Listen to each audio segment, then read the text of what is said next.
Olá pessoal, estamos aqui em mais uma gravação do nosso podcast no ar. Eu sou o Van Diego e nós vamos hoje falar um pouco sobre direito, né? Pra gente se situar aí um pouco nas leis e pegar algumas indicações aí do que a gente pode fazer, né? E assim, gente, não esquece de seguir a CP Marketing, @CPMarketBR. A gente tem um link para uma consultoria 100% gratuita no nosso Instagram, né? E a gente sempre dá dicas para vocês poderem agregar no valor no negócio de vocês, tá? Então, passando aqui para os convidados, você pode se apresentar pra gente, me falar quem é você e o que você faz, qual a sua especialidade hoje? Bom dia a todos, meu nome é Victor José da Silva, sou advogado criminalista, atuante no Tribunal do Júri. Hoje o meu escritório é em Goiânia, situado aqui no setor Alto da Glória. Muito bom, doutor Vitor. E você, me apresenta quem é você e qual a sua especialidade? Bom dia, boa tarde a todos. Bom, eu sou o doutor Cristiano Pádua, eu sou chamado de advogado dos advogados. Olha só. Eu atuo há alguns anos, já há mais de 10 anos na área, e o nosso foco é sempre trazer o melhor resultado para os nossos clientes. Com um índice de aproveitamento muito alto, talvez eu seja o advogado mais bem avaliado no Google, pela forma de trato, pela forma que a gente conduz todas as questões processuais. Eu atuo em Goiânia, mas a grande maioria do Brasil também tem processos e nós estamos à disposição para poder agregar valor no dia a dia e entregar para aquele que tem alguma dúvida, algum tipo de informação que possa ser utilizado. Assim eu tenho dado as minhas dicas no Instagram. Eu gravo vídeos curtos, vídeos simples, demonstrando ali alguma dica que aquela pessoa possa um dia poder utilizar no dia a dia, quando assim precisar. Uhum. Os dois aqui já têm muito tempo de carreira, né? Quantos anos que o senhor já atua? Eu estou há quase 10 anos. Na verdade, eu sou administrador de empresas e eu atuei muitos anos na área com muito sucesso. Até que chegou um dia que eu falei, bom, agora eu quero caminhar diferente. Agora eu quero ser advogado. E assim eu busquei essa nova carreira para minha vida. Oh, legal. E o senhor já está há quanto tempo? Eu estou no meio jurídico já há 18 anos, como advogado criminalista, atuante na área criminal, atuante no Tribunal do Júri, 5 anos. Cara, é muita experiência, né? E eu acredito que como criminalista, assim, acho que a pergunta que as pessoas mais fazem, né? É ali, tipo assim, como proceder, né? Porque é tudo tão complexo, você imagina, sei lá, do nada, vamos supor que uma pessoa aí que talvez até inocente, né? É levada pela polícia. E aí? Né? E... As pessoas sempre me perguntam, como é advogar na área criminal? O que é ser um advogado criminalista? É perigoso? Porque as pessoas perguntam, tem aquele receio, advogar para bandido, advogar para assassino, advogar para traficante, é muito perigoso. Eu arrisco a dizer que hoje a advocacia criminal, ela é uma advocacia menos perigosa do que outras áreas do direito. Por quê? A advocacia criminal hoje, quando um cliente procura o advogado, ele está ali entregando e confiando verdadeiramente no que ele vai entregar. E o advogado criminalista, ele não é um aventureiro, ele não costuma se aventurar na profissão, no cargo que ele está exercendo ali. Então a advocacia criminal, ela é uma arte, ela é só quem gosta, é só quem está na advocacia criminal que vai entender o que eu estou falando. Eu digo que não menosprezando outras áreas da advocacia, longe disso, mas eu tenho que vender meu peixe, a advocacia criminal é menos perigosa do que uma advocacia civil. Caraca. Uma pergunta que eu não sei se cabe de responder, mas assim, as pessoas, quando você vai fazer as defesas, né? Tipo, vai, enfim, representar uma pessoa, essa pessoa, normalmente a sua vertente é mais, tipo assim, defendendo pessoas que injustiçadas, assim, pelo ponto de não, vamos supor que não tem feito nada, ou você acha que existe um abuso da pessoa que às vezes até fez, mas o pessoal cai em cima querendo, sei lá, o sangue da pessoa, quase?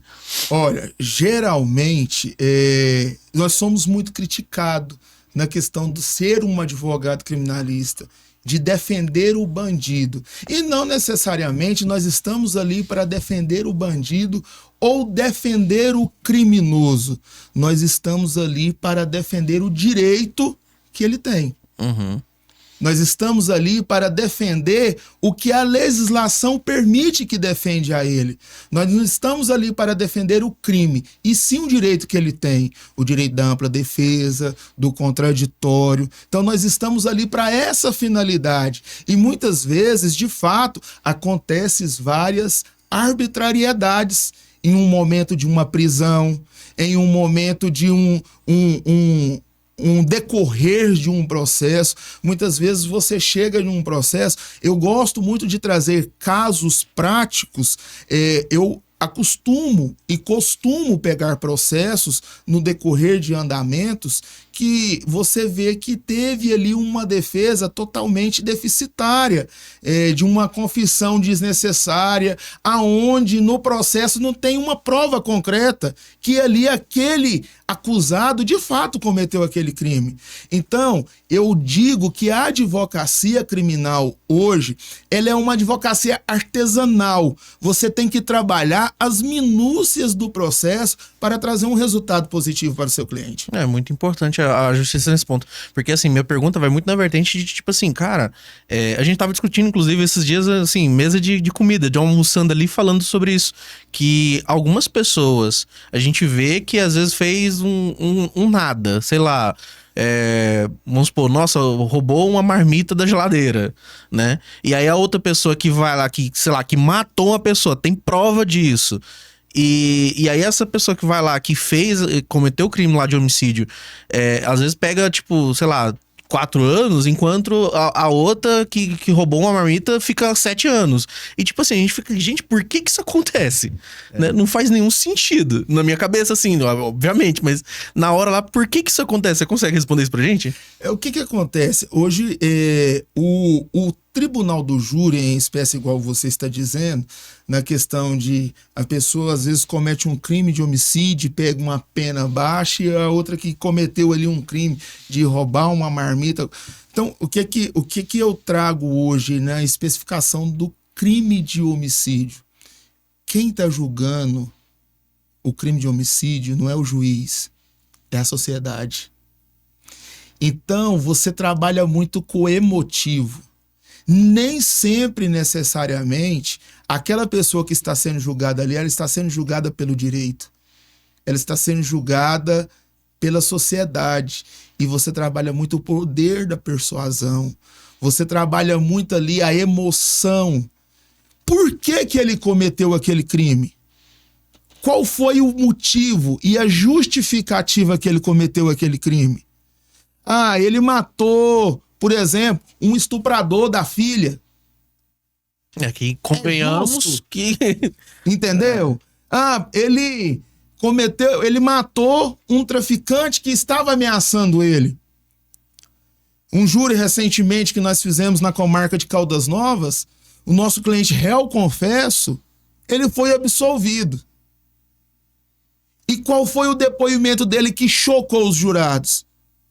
Quando eu perguntei a ele, você matou? Matei.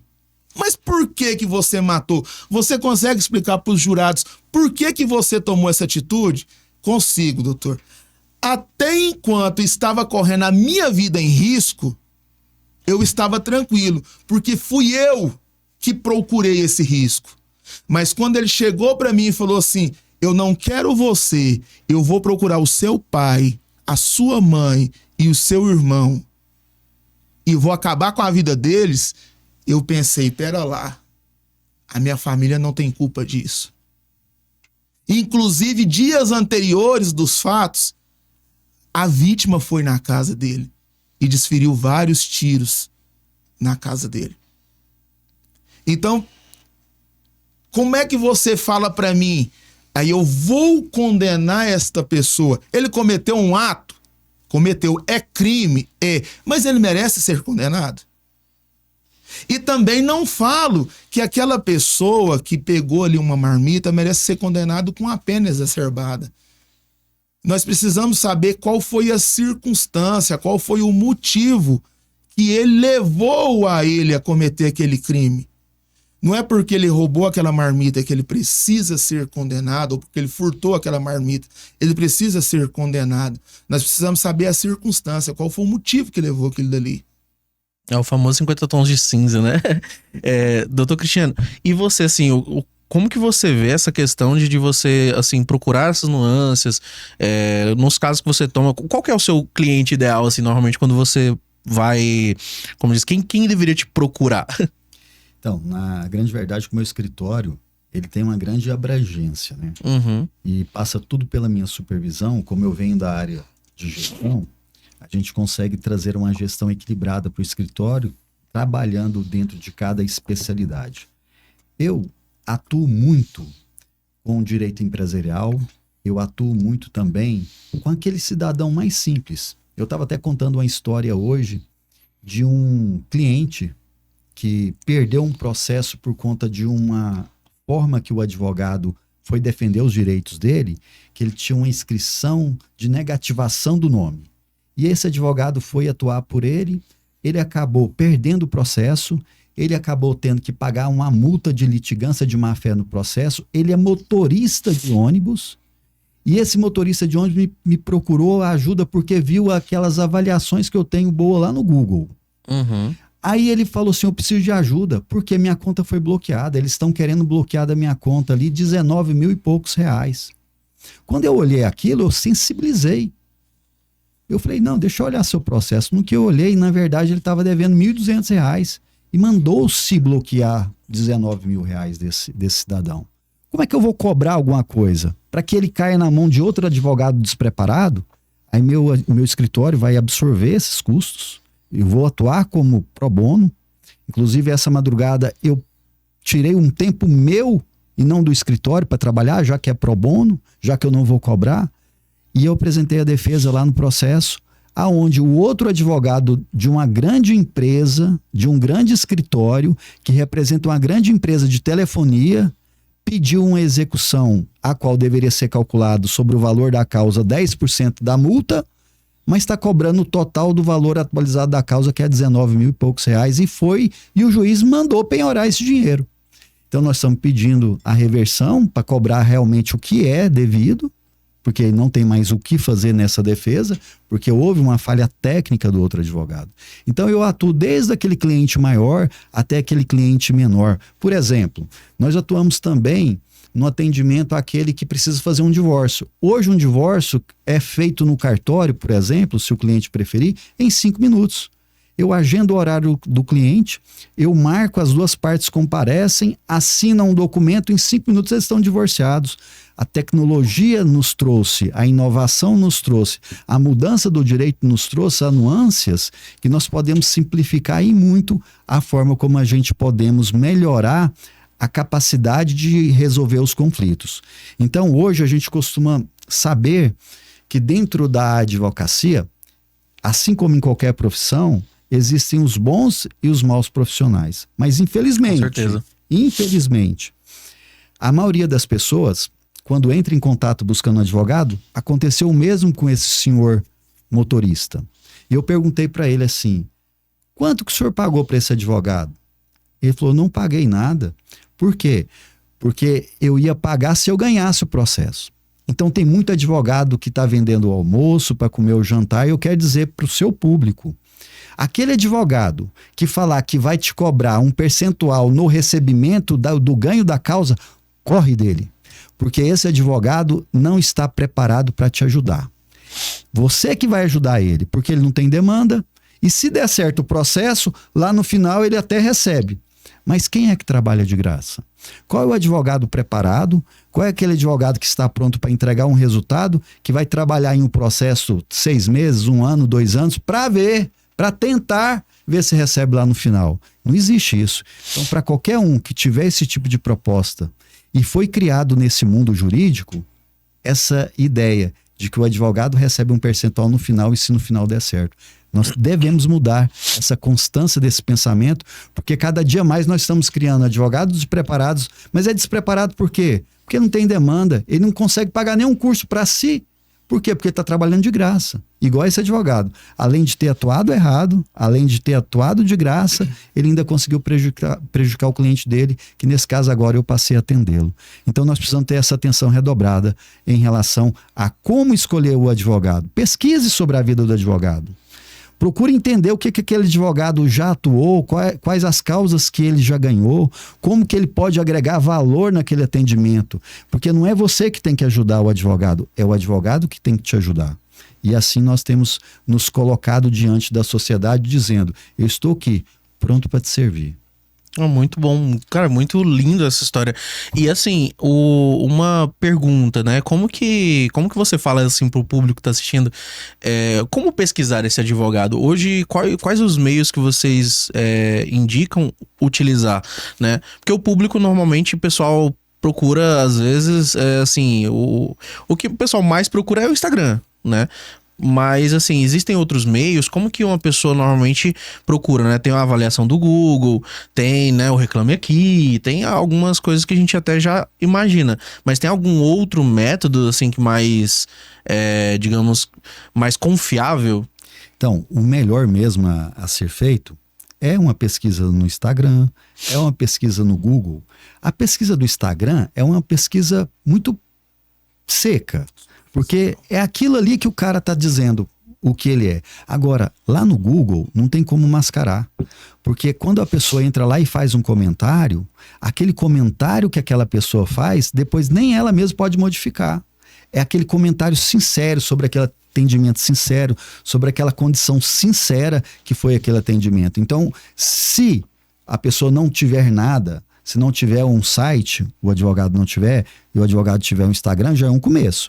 Se não tiver nada e tiver lá no Google uma avaliação, já é um bom indício, mas também não quer dizer que isso seja absoluto. É um indício. Da mesma forma que a pessoa que está procurando um advogado erra muito em falar assim, eu vou perguntar ao meu amigo que tem um advogado. O amigo dele que tem um advogado, muitas vezes não é especialista daquela área. E eu costumo dizer assim, você tem um problema cardíaco? Tenho. Ah, você vai fazer uma cirurgia cardíaca com um cardiologista ou com um oftalmologista? Porque Cardiologista. o povo, em geral, acha e foca no nome advogado. Uhum. A profissão advogado é uma profissão. E dentro dessa profissão de advogados tem várias outras que são especialidades. Então a pessoa tem que ter uma condição de ser especialista, de ter uma pós-graduação, de ter um mestrado, de ter um doutorado, de ter uma referência de case de sucesso. Por exemplo, o doutor Vitor, aqui ele fala muito bem. Ele fala em tribunal de júri. Eu, um dia na minha vida, e se eu me puder dar essa condição, eu quero atuar no tribunal de júri. Let's go. Porque, não que eu queira ser um advogado criminalista, porque eu não tenho muita vontade de ser, apesar de já ter atuado em condições, doutor Vitor. Por exemplo, eu tenho um cliente na área empresarial que o camarada teve um problema e que foi preso. Sim. Só serve eu como advogado para ele. Exatamente. Ele não quer o doutor Vitor, por mais que o doutor Vitor tenha mais experiência na área criminal que eu. A confiança, a credibilidade. Aí ele me procura. E aí, o que eu faço? Meu Deus, eu falo para a família, eu vou indicar aqui um advogado. Aconteceu recentemente. Um cliente meu, doutor, ele foi atropelado pelo motoqueiro bêbado. E o motoqueiro morreu. Esse motoqueiro morreu. E aí o povo veio em cima dele, que ele ficou com tanto medo que ele foi embora. Como ele foi embora, ele teve que responder por omissão de socorro. Sim. E aí, ele chegou respondendo pelo crime. Ele morava na casa no lote 1 e mudou para o lote 2. A justiça foi lá intimar ele no lote 1 e ele morava no 2. E o cara da casa não teve a iniciativa de falar, olha, ele mora aqui no lote 2. E por conta disso, foi dada ali a ordem de prisão por conta de não ter informado o juízo da alteração do endereço. E nisso, ele comparecia uma vez por mês. Quando ele foi comparecer uma vez por mês no cartório, o que aconteceu? Foi preso. E ele tinha fobia. Ele não consegue ficar em lugar fechado. E era verdade. O que aconteceu, doutor Vitor? Me procurou, falei, eu não posso mexer com isso. Foi lá em Senador Canedo. Eu não tenho tempo para isso. Aí a família veio e falou, doutor Cristiano, só serve você. Só serve você. E aí eu fui para dentro do Senador Canedo, fui para o AB de Senador Canedo, conversei com o juiz, fiz a petição ali na própria OAB e fui no presídio para pegar a assinatura dele, da procuração, doutor Vitor. E aquele menino, na hora que me viu, ele desabou. Que era uma pessoa honesta, trabalhadora, humilde. E nós cuidando ali dele, nós observamos o seguinte, que ele estava no meio dos maiores níveis de marginais. Fato. E aí eu conversei com a diretora do presídio na época, falei, doutora, coloca esse menino junto com o pessoal que não paga pensão alimentícia. Sim. Faz esse obséquio. E não, doutor, mas aqui todo mundo é inocente. Porque lá não tem ninguém. Existe esse tom de ironia. Aqui todo mundo é inocente, aqui ninguém fez nada. Aí eu já peguei um laudo, falei, olha aqui, ele não pode ficar em ambientes fechados. Se a senhora não ajudar esse menino, por livre e espontânea vontade, e acontecer alguma coisa com esse menino, a senhora vai ser responsável, porque eu tô te avisando, tô te mostrando um laudo que ele tem um problema. E aí, eu mesmo vou buscar a responsabilização da senhora. Com certeza. E ela imediatamente tirou ele do meio da bandidagem, colocou ele no meio do pessoal lá que não paga pensão alimentícia. E diante de toda a circunstância, nesse meio tempo eu liguei para um advogado criminalista e eu falei, doutor, o caso dele é assim, assim, sim, vamos ajudar esse menino, quanto tempo o senhor acha que ele sai? Ele falou, no mínimo 30 dias. E eu pensei, se esperar 30 dias, esse menino tá morto. E ali dali mesmo, eu trabalhando, e a gente conseguiu tirar ele em 3 dias. Em 3 dias, mas trabalhando assim, eu não fiz mais nada da vida que não fosse atuar nessas condições, única e exclusivamente. Sim. E nós temos uma forma diferente de atuar, porque como eu não venho da bagagem de advogado diretamente, eu venho da bagagem de ser administrador de empresas, de ser teólogo, e aí eu venho para a advocacia trazendo uma abordagem de comunicação diferente.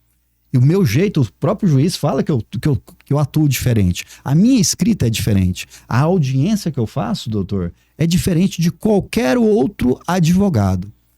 E aí, dentro nesse acúmulo de experiência que a gente vai tendo, nasce um desejo muito forte meu de um dia ter a oportunidade de atuar no tribunal de júri. Deixa comigo.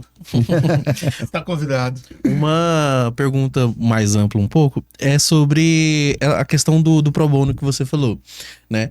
Qual a vantagem, tipo assim, quando a pessoa às vezes não tem condição, igual o motorista, Sim, né? Por Valdinei, exemplo, o nome dele. a pessoa tende a procurar o Ministério Público, né? Vai lá para poder procurar um defensor público. E assim, o que eu vejo na internet, e o que eu acho que é a opinião de geral, é que não presta. E aí não chega lá, não é atendido, ou às vezes não dá certo, nunca tem aquela atenção que deveria ter. Até porque, assim, eu imagino que às vezes não é nem culpa do profissional que tá lá. Porque, sei lá, imagina um advogado, sei lá, atendendo uma porrada de gente, né? Ele às vezes não vai conseguir realmente dar uma dedicação, tirar 3 dias pra poder atender uma pessoa, né? Então, assim, acaba que essa pessoa fica desassistida, né? E assim, qual a maior vantagem em ter com às vezes ter um advogado pro bono ali, porque não tem às vezes uma condição de pagar um advogado de forma mais honesta, mais justa, e em vez de procurar o Ministério Público, você sempre orientaria essa pessoa a ir procurar um advogado mesmo? Doutor Vitor, eu vou responder para você, pro doutor Vitor, e ele vai concordar comigo. Se uma pessoa resolve ir pro crime, primeira coisa que ele tem que fazer, separa um valorzinho para poder pagar um advogado. Fato. Faz isso. Tira um percentual dali do que você resultou do seu crime para isso. Por quê? Porque se ele não fizer isso, ele precisar da defensoria pública, ele tá enrolado. Com certeza. Ele tá muito enrolado, doutor Vitor, porque na minha área que é civil e trabalhista, eu atuo mais nessas áreas, e atuo nesse meio empresarial e também de tudo que uma pessoa precisa, a gente ainda tem que dar um jeito ali e se vira ali com o pessoal da defensoria. Mas na área criminal, não faz sentido. Eu digo, o que o doutor tá falando é algo bem, bem sério. Por quê? Ninguém toma essa atitude. Não é comum? Ninguém toma essa atitude. E te digo, quando entra no cárcere, quem sofre são os familiares. Mãe fica desesperado, pai fica desesperado, mulheres, esposas ficam desesperadas e desamparados com filhos menores, com crianças de colo. E o que acontece? Muitas vezes eu digo, pro bono na área criminal é casos extremamente esporádicos. É algo surreal. Eu acredito que eu tenho de 2 a 3 no escritório, não mais do que isso. Mas eu saio em defesa da Defensoria Pública hoje, no âmbito criminal, na seguinte forma: nós temos excelentes profissionais como defensores públicos na área criminal. O problema é o que o doutor disse, a demanda. A demanda é extremamente grande. Existe a parte da Defensoria Pública nos crimes dolosos contra a vida, que é no caso de Tribunal do Júri. E hoje nós temos, eu acho que aqui em Goiânia, se eu não me engano, eu tenho contato com mais ou menos 3 ou 4 advogados que atuam como defensor público. Cara, são milhares de processos que eles não dão conta. E eu digo assim que eu tenho mais proximidade com um dos defensores públicos. Ele tem, em média, 27 estagiários. E ele não consegue atender 30% da demanda que ele tem dentro da Defensoria Pública. Então, assim, é gigantesco. Ele é um mau profissional? Não. Ele não dá conta. Humanamente dizendo, ele não dá conta. Então, o que é a diferença? Às vezes, o que o doutor disse aqui anteriormente, o que nós estávamos discutindo lá fora, o advogado que pega um serviço para pagar lá no final, isso daí é um risco. E o que eu trago aqui agora, o que acontece? Tem advogado que se aventura, que está como aventureiro na advocacia criminal, que é muito melhor você depender da Defensoria Pública, doutor, do que tá na mão de um profissional desse. Minha pergunta ia entrar esse caso também, inclusive, que eu esqueci, bom você lembrar. Que, tipo assim, tem a Defensoria Pública, tem o pro bono e tem esse advogado que fica alinhado ali ao resultado do processo. Você entendeu? Porque o que acontece hoje? E é algo assim, nós estamos tendo grandes e novos advogados saindo para o mercado de trabalho. E eu digo que estão vindo uma safra de novos advogados aí, que eu arrisco a dizer que se nós não nos prepararmos, amanhã eles tomam o mercado de trabalho. Estão vindo uma galera extremamente profissional. Hoje eu sou membro, eu sou um dos diretores da comissão do Tribunal do Júri, da UAB Goiás. Então eu participo muito de eventos nas faculdades, na Unianguera, na PUC, no IGD. E eu vejo alunos de primeiro e segundo período de direito fazendo simulado Tribunal do Júri que o senhor não está entendendo, não. Que coloca advogados que já estão no mercado de trabalho há 4, 5, 6 anos no bolso. Em questão de tecnologia, de sabedoria, de estudo.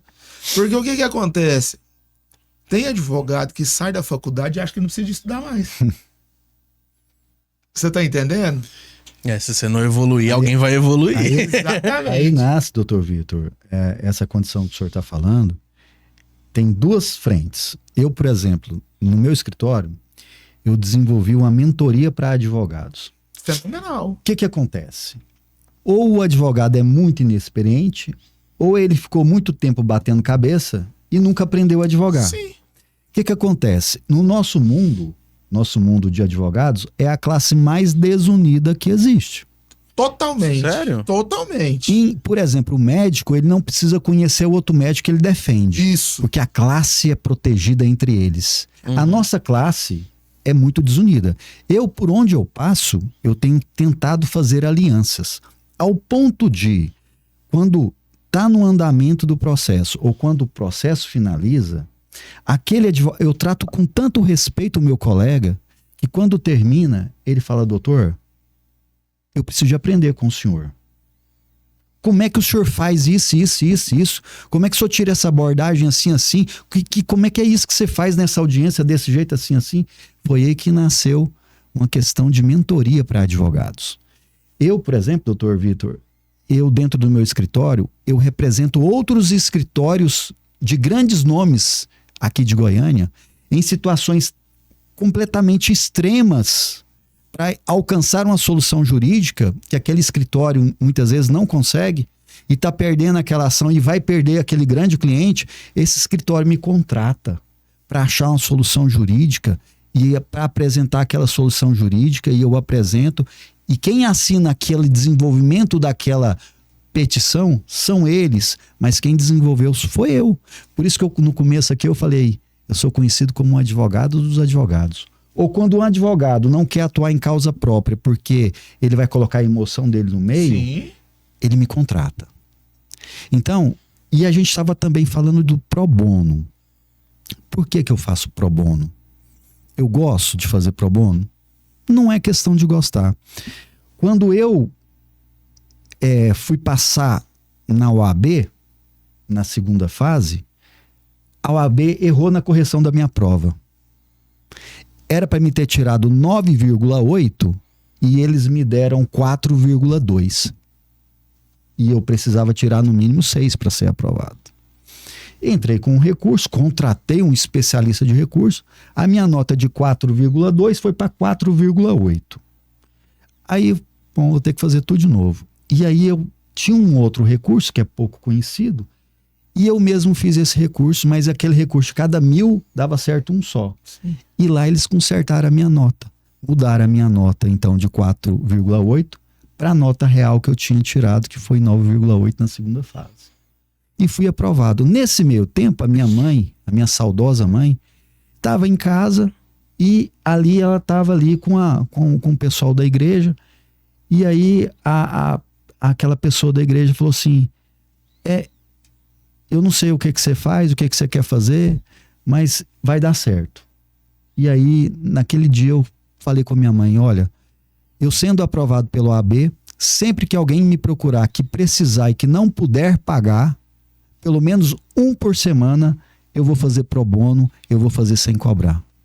Minha mãe faleceu há 2 anos, vai fazer agora, e eu continuo mantendo essa promessa. Quando alguém me procura que não pode pagar, doutor Vitor, mas se não puder pagar, sim, eu ajudo. Porque minha advocacia é pautada para aquilo que eu fui chamado. Humanitária. Ela é humanitária, ela é humilde no sentido de abraçar todos que precisam. O que a gente faz antes do dinheiro, existe o amor pela advocacia. E se não houvesse tanto amor pela advocacia como eu tenho, eu não teria deixado uma carreira de sucesso que eu tinha na área de gestão, na área de administração de empresas, aonde eu era professor na área de gestão também, como eu sou hoje professor na área jurídica, eu não teria deixado a área a qual eu tinha tanto sucesso para vir advogar. Porque o meu chamado sempre foi advogar. Sempre foi lidar com situações conflitantes para apresentar soluções estratégicas. Então, aquilo que o doutor estava falando e aquilo que você estava falando, se correr o bicho pega, se ficar o bicho come. Ou eu vou na defensoria pública porque eu não posso pagar, ou eu vou contratar um advogado que o criminalista, em algumas situações, cobra um valor inicial e ao longo do processo do cara preso, vai sugando e vai tirando tudo de uma pessoa. Infelizmente, isso acontece demais, né, doutor Vitor? Demais. E a pessoa, a família desesperada, vai entregando o que tem, vende a casa, vende o carro, e aquele advogado ali vai, igual como fosse um subsuga. Um câncer. Um câncer, vai tirando da pessoa. Então, muitas vezes, nós temos defendido alguma situação como essa desse motorista, desse Valdinei, que eu falei pra você, porque eu falei assim, eu vou cobrar o quê? O que eu vou cobrar dele? O camarada deve R$1.200. Eu vou cobrar o quê desse camarada? Aí você não tá conseguindo pagar R$1.200. Sim. Entendeu? Eu vou deixar ele sem ajuda? Eu vou deixar que um advogado cobre R$500 dele e ainda assim não resolva o problema dele? Não, e arrisca dizer que vai ter advogado que vai falar assim, você não tem um carro, uma moto, não vende. Uhum. Eu recebo. Pode trazer aqui pro escritório, a gente recebe. Sim, eu acho um absurdo. Um advogado que se propõe a receber o patrimônio de um cliente em troca de um serviço. Ou você faz pro bono, ou você pede ele, procura a defensoria pública. Mas tomar o que aquele ser humano ainda tem é o cúmulo do absurdo. Gente, muito bom papo, tá? Infelizmente a gente até passou do prazo um pouco, mas vamos lá, eu quero que você deixe aí o seu arroba, tá? Certo. Já aproveita, brilha a câmera sua, tá? Fala aí com o pessoal que tá assistindo e deixa o seu arroba pra gente, pro pessoal te seguir. Então, pessoal, muito obrigado. Meu nome é Victor José, sou advogado criminalista, sou tribuno, atuo no Tribunal do Júri e o meu arroba é Victor José Advogados. Me segue lá no Instagram. Precisou, entre em contato comigo. Foi preso? Fecha o bico e fale comigo. E você, doutor, deixa lá seu arroba pra gente, por gentileza. Segue lá o doutor, pessoal. Eu sou o Dr. Cristiano Pádua, vocês podem me seguir nas redes sociais, Dr. Cristiano Pádua.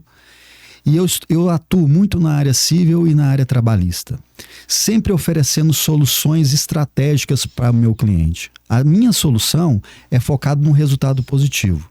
E eu tenho certeza que eu posso ajudar na sua demanda, na sua necessidade. E um grande abraço. E um dos meus bordões que eu falo nos meus vídeos é aquela: pode isso, doutor? Aí eu vou responder para você, se sim ou se não. Fale comigo. Gente, muito obrigado pela presença de vocês. Pessoal, não esquece de seguir a CP Marketing também. A gente sempre traz aqui pessoas que têm um conteúdo muito rico para poder a gente estar aprendendo alguma coisa no dia a dia.